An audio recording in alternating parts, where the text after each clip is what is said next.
You're listening to Strictly Business Podcast with Lindsay Williams. The South African Reserve Bank's Monetary Policy Committee has just concluded its two-day meeting and has come to what conclusion we'll find out now with Nazmira Muller, who's the head of SA Investments at 91 in Cape Town. What happened, Nazmira? Hello, Lindsay. The Monetary Policy Committee decided unanimously to keep rates on hold at their meeting today.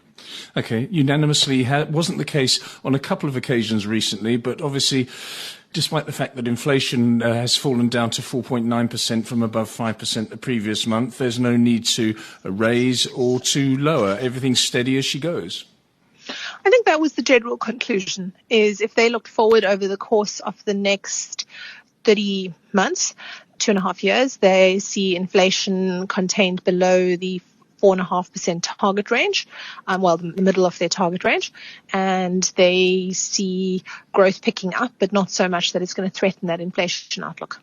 Let's have a look at what happened last year, just to give this some context. Policymakers lowered the repo rate 300 basis points in 2020, 275 basis points, or 2.75% of those cuts coming since the onset of COVID-19. More importantly, what did they say about it, and also about the recent civil unrest?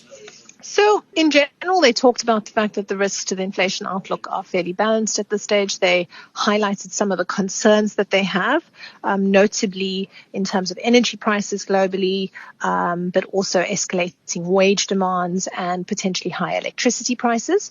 So they did note those potential issues. However, on balance, they saw the overall risks as being under control.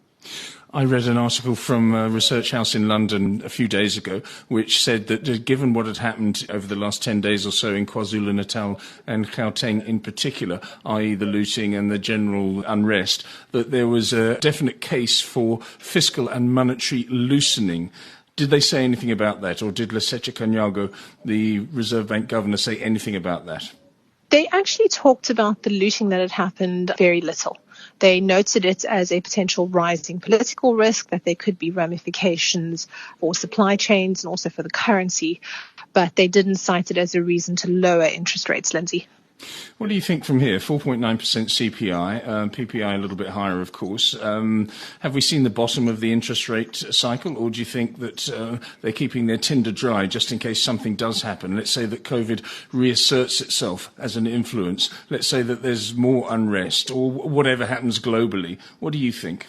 Well, the SARB's been telling us for a while that their preference is to bring rates down to a low level, which they did last year, and then keep them at a low level for a protracted period of time.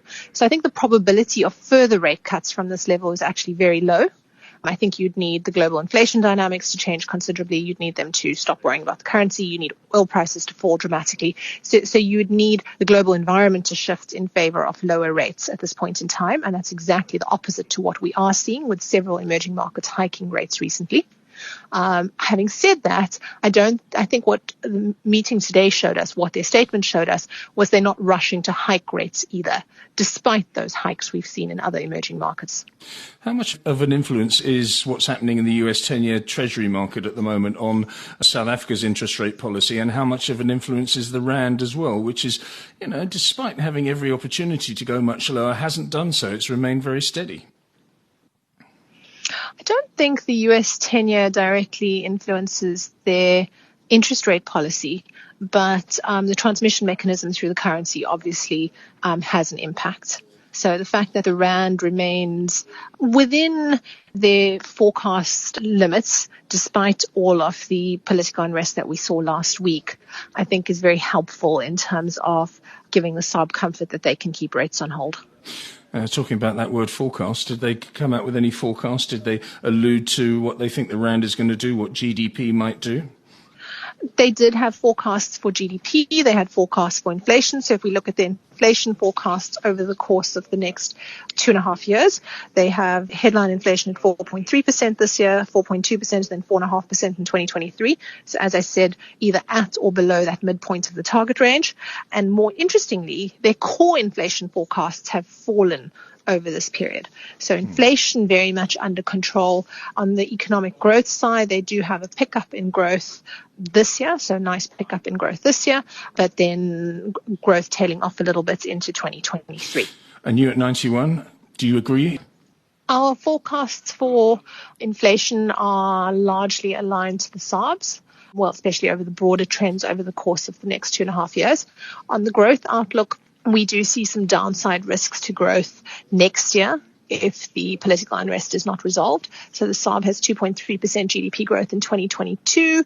It could end up lower than that if confidence is not restored. Nazmeera, thank you very much for your insight. That's Nazmeera Muller, Head of SA Investments at 91 in Cape Town. The views and opinions expressed in these podcasts are those of Lindsay Williams and various contributors and do not reflect the policy, position or opinion of any other agency, organisation, employer or company associated with strictlybusinesspodcast.com.